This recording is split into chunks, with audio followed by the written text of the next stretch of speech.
Welcome to this week's Renaissance Man podcast. And I tell you guys each week, it's such a pleasure to do this show because I get to dictate the guest list. And it's VIP only. And my next guest is not only a friend, but one of the most talented people in multimedia. She's a young veteran, a terrific broadcaster, and has done so many amazing things as an entrepreneur and as a humanitarian.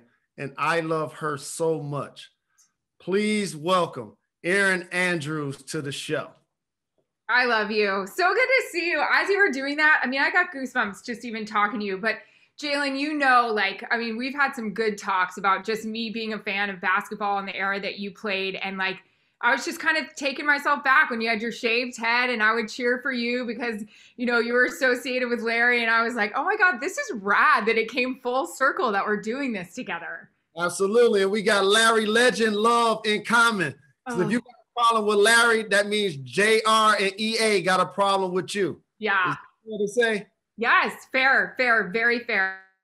I remember, I think we were in Bristol, Connecticut, the one day that I think I saw you at night. We were hanging out, we were talking, and I was like, I'm just going to tell you full on, I'm 33 for life. He is my man. Please tell me you love him. And it was a love fest. You shared all these stories with me about him. And I was just felt closer to God. I was like, thank you.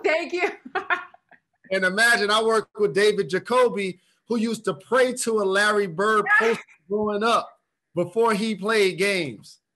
That's amazing. Hopefully you get this clip. We love you very much. Yes. EA, is it also true that your father was a broadcaster? Yes, he actually just the kid that you learned from him that helped you at your job.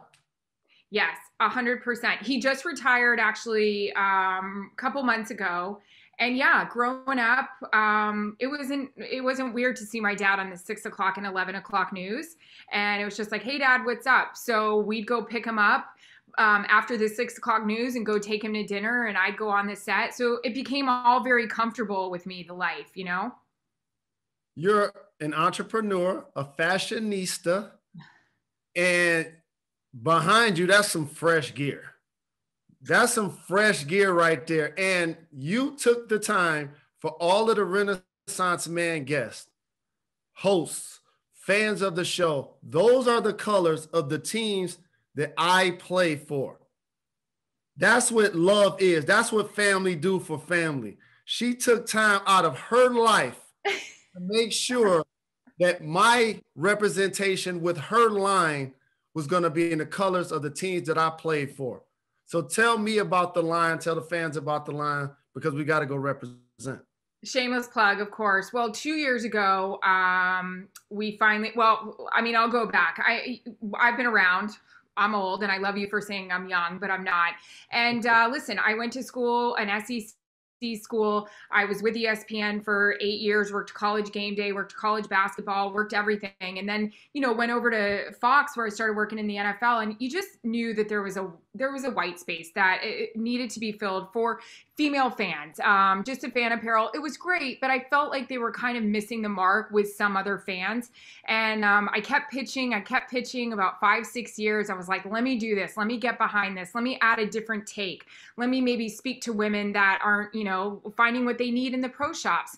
And finally, Michael Rubin with Fanatics, he said, yeah, I'll give you a shot. He's like, we're going to jump right into the deep end, Lady Gaga, and we're going to start you in the NFL, and we'll see how it does. 2 years ago, we started Wear by Erin Andrews. We did a soft launch in the NFL. We kicked ass. And I think also, too, and I know, Jalen, you probably run into things like this. When you want to back something and you want to be a part of something, I feel like people are they're questioning how much you'll really be a part of it. Or do you just want to do it because it's the cool thing to do? And it was something I was passionate about. It's something I love so much.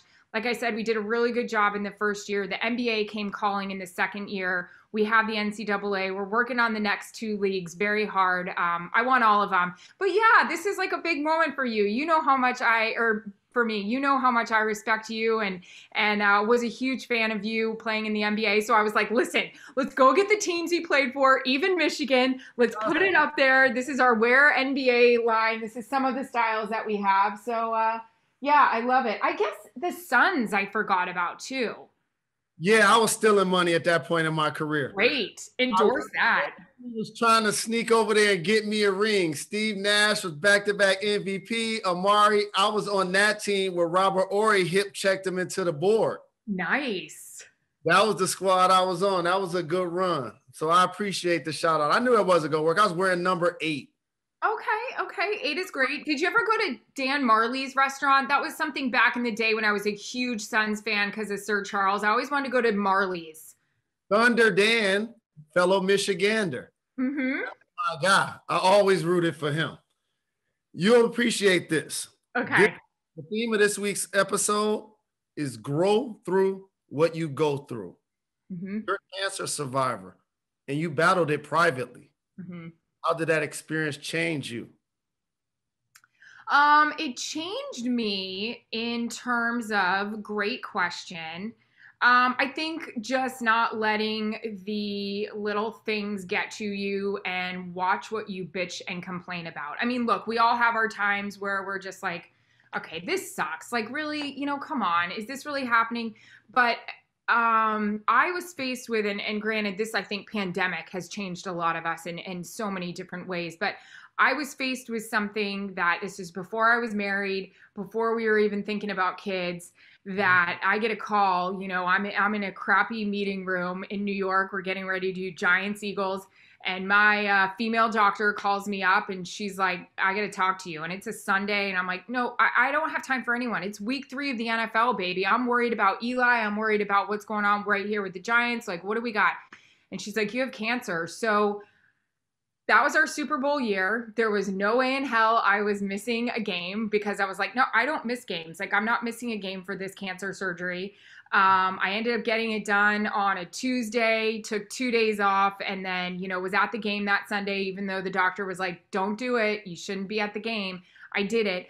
But I just think it taught me, like, well, yeah, don't complain about the little things. Keep your team tight, the ones that you trust, because I did. I told a small amount of people, and they just kept me grounded. They were like, you're going to get through this. This is going to be fine.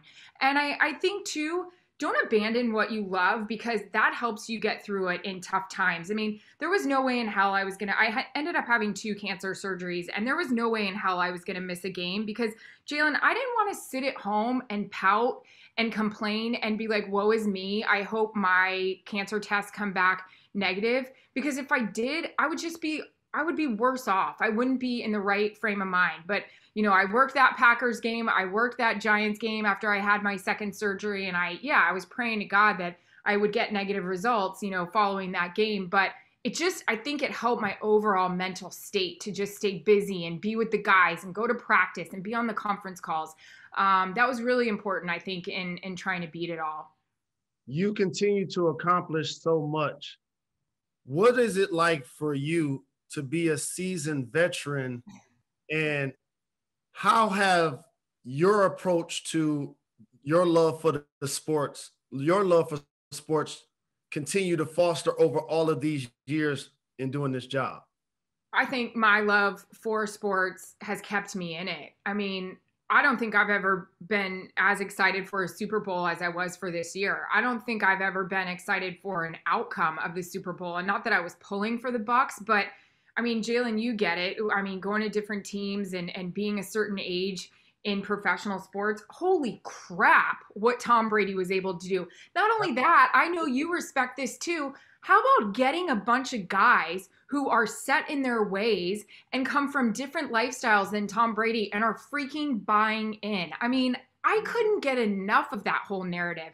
How about an older coach who had, been set in his ways and also never been to a Super Bowl and was fine with every other question being about Tom Brady? I think it's just my love for sports. That's what gets you through doing 3 games in 5 days. That's what gets you through flying commercial in the middle of a global pandemic. That's what gets you through being 40 and not married yet. You know, that's what gets you through 42 and not having kids yet. It's just, I love it so much. As much as, yeah, there are days you complain, you have to, if you're going to you get it, live in Bristol, live, on an airplane. It gets you through it all. And we are fortunate enough because that media pass gets us into a lot of great events. Yeah.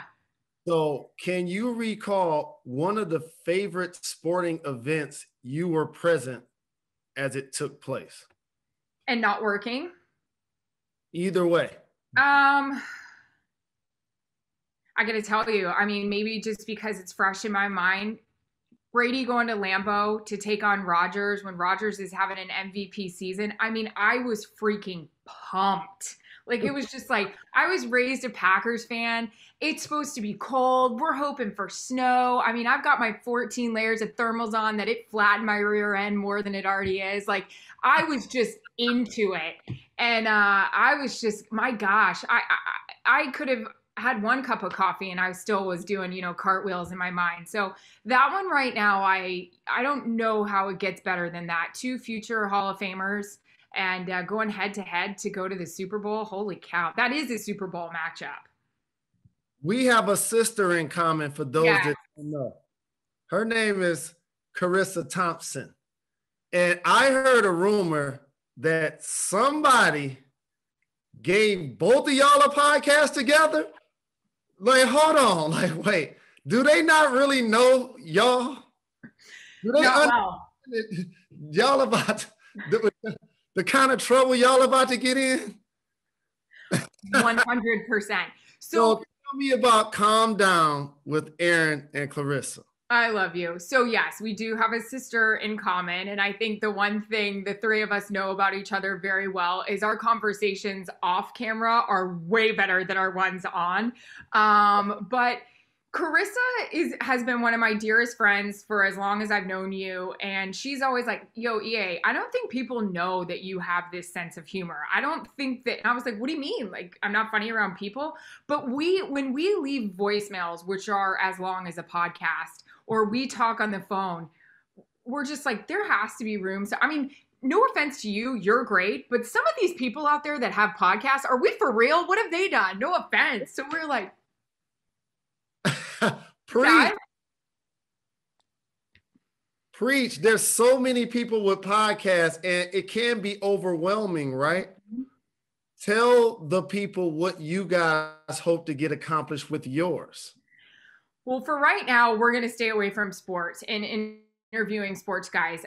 We kind of want to talk to people that we don't talk to on an everyday basis. We kicked it off last week. We had Kevin Hart come on, who makes my face hurt any, day of the week. Like, he can talk to you about, having kids in his 40s and, having, like dealing with adversity, and he's still hilarious. He was awesome for that. Yeah, we just want to kind of talk to anyone and everyone that we don't come across with our 9-to-5 jobs. We came down with the word calm down because if you've been listening to me on this podcast, I need to calm down. I just get so excited and ramped up. Or people get just over dramatic about the dumbest things. Like when you go through social media, you're like, all right, calm down. So yeah, we've filmed 2 of them already. It is definitely a learning experience. I would actually love you to give me any sort of tips you've learned along the way. Anything that sticks out? I got you. So here's the thing about the podcast world. Whatever's in that cup is going to be a lot different and a lot stronger than whatever it is now. Really? That's my point. Exactly. The podcast world is late night TV. It's y'all unhinged. It's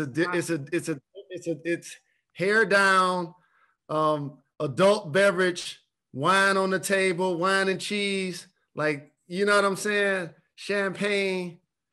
And now when we capture the ambiance of both of you guys and, everything that both of you have accomplished, I think you're going to get your guests to open up.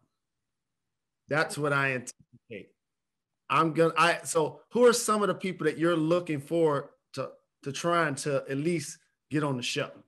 So I would love, obviously, like a Martha Stewart, anything. Because I want to talk to her about like her relationship with Snoop and that whole situation. And this woman's dealt with adversity, but also I love like she's just kind of embraced like the fun Martha Stewart, like doing what she extracurricular kind of things. And that's something I'm trying to figure out. You guys know I have kind of like a American Girl kind of like persona, and I do like to get down and have some fun and talk and all that kind of stuff. It's the balance I'm trying to figure out, Jalen. Like that's what I want to do, and I'm hoping these guests will help bring it out of me. Krista has no problem with being herself, and you know that. So that's something we're trying to figure out. Yeah, we've asked for that. Anybody in the country music world, because we're both huge country music fans. Anybody with Schitt's Creek, we die for. The Dr. Pimple Popper, because I like to think I'm a dermatologist, and especially on planes, I really get in there. Honestly, we're open to anything and everything. Faith Hill, I don't know why, I'm just obsessed with her and I want to talk to her. I don't know. It's endless who we could talk to. You mentioned like doing this job for so very long, Yeah. and congratulations on all your success, that living on and off an airplane. Yeah. So in that, whining and dining. So what are some of your favorite restaurants? If you was giving advice to people that wanted to go to some of these cities that you get a chance to travel to, what are some of the restaurants as the pandemic lifts? Yeah. Enlighten everybody. Give them something to look forward to. What are some of the restaurants that you like across the country? Jalen, not only can I give you restaurants across the country, I can tell you what concourses to go to in airports to find like maybe a good sushi roll. Okay, Yes. Here's a game. Give me a city. Give me a city on the NFL tour. All right. Los Angeles. Okay, Los Angeles. You could do anything from Beverly Hills to I'm like dying to go to Madeo or Craig's. I miss those scenes right now. Let's see, what else do we love? Izakaya, I know is so underrated, but and it's not underrated. It's not like a scene, but sushi, if I think that's some of the best sushi in LA. What else? How about Green Bay? I got you in Green Bay. I got you, baby. Not only can I tell you where to stay, I'll tell you where to eat, and I'll tell you where to go get a hat if it ends up being 20 below.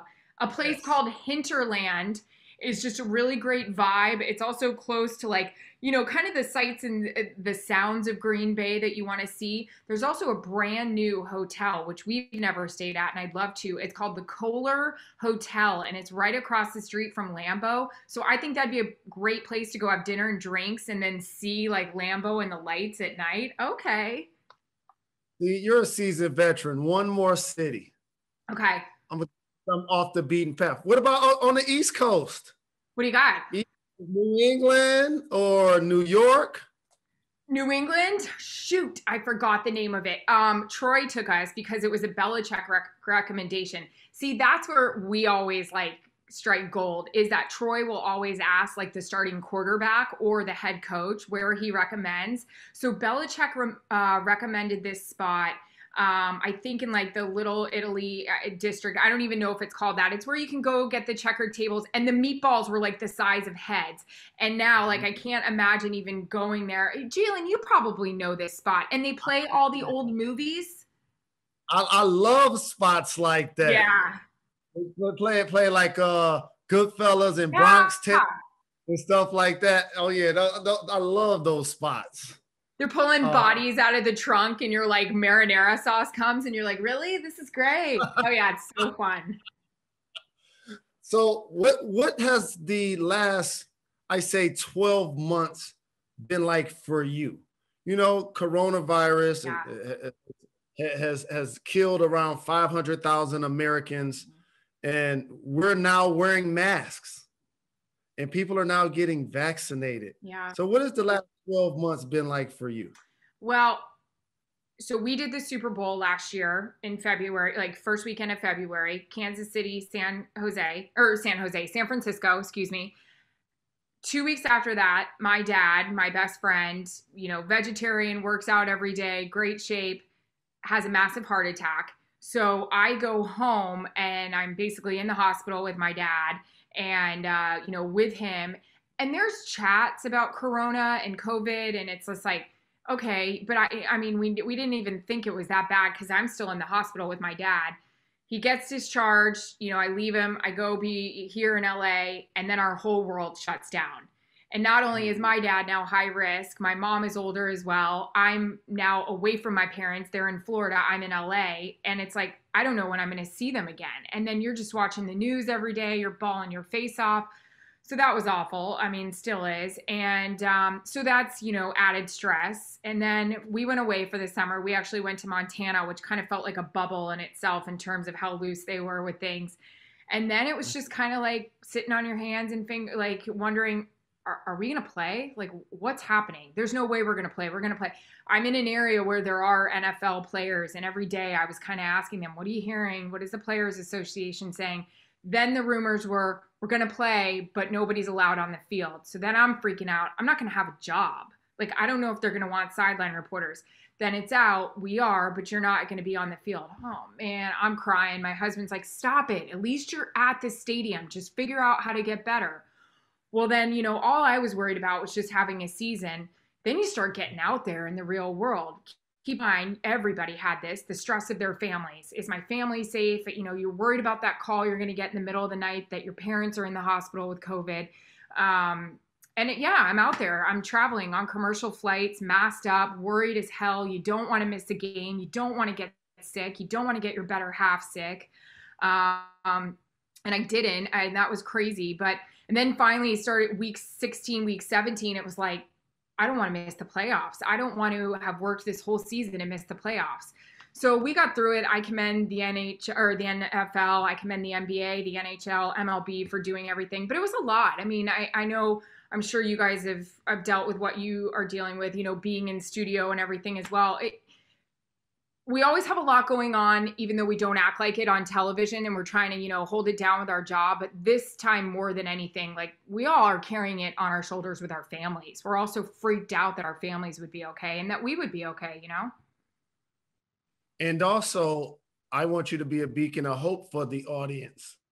Yeah. What is something that made you better during the pandemic?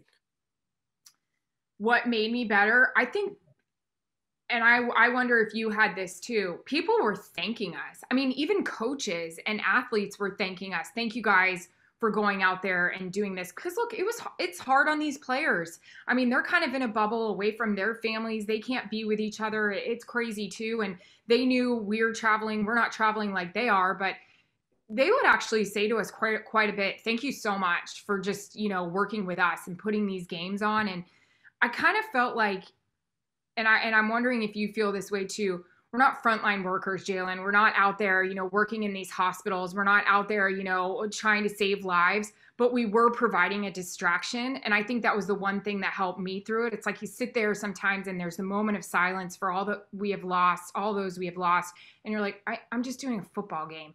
But it was nice to hear people say, thank you so much for just providing a distraction. Wow, this has been really enlightening. I'm so very grateful that you joined me. But before I let you go, Erin, I do a rapid fire segment called Gone in 60 Seconds. You ready to do this? Yeah, I actually thought you were going to surprise me with a Larry Bird call in, but I just won't tell you my hopes were up. But that's fine. I mean, it's fine. He's probably busy.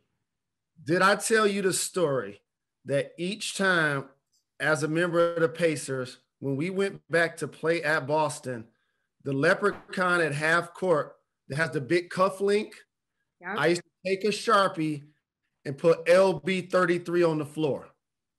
I did it every time we played at Boston. Yeah. Sure did. And I now work with Paul Pierce on Countdown. And he said, we wonder where that came from. You know what I mean? Because I literally would write it on the floor. So that's our guy. Here we go. Rapid fire, gone in 60 seconds.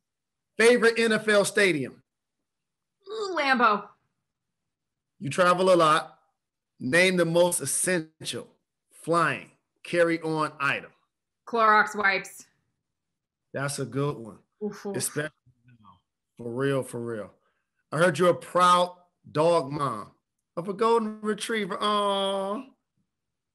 What's the next addition would you like to add to your family?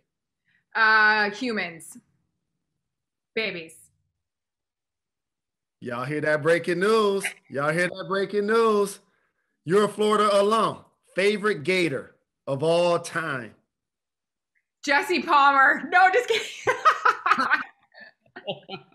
Sexy Rexy. No, Steve Spurrier. That's a great answer. Rex Grossman did ball, though. Yeah. Your favorite pregame music and or routine to get you warmed up and ready to do your gig? Dirty rap that I've Shazammed from every practice facility we've gone to and calling my dad. And last but certainly not least, other than your dad, obviously, favorite sportscaster of all time? I'll say female, Melissa Stark.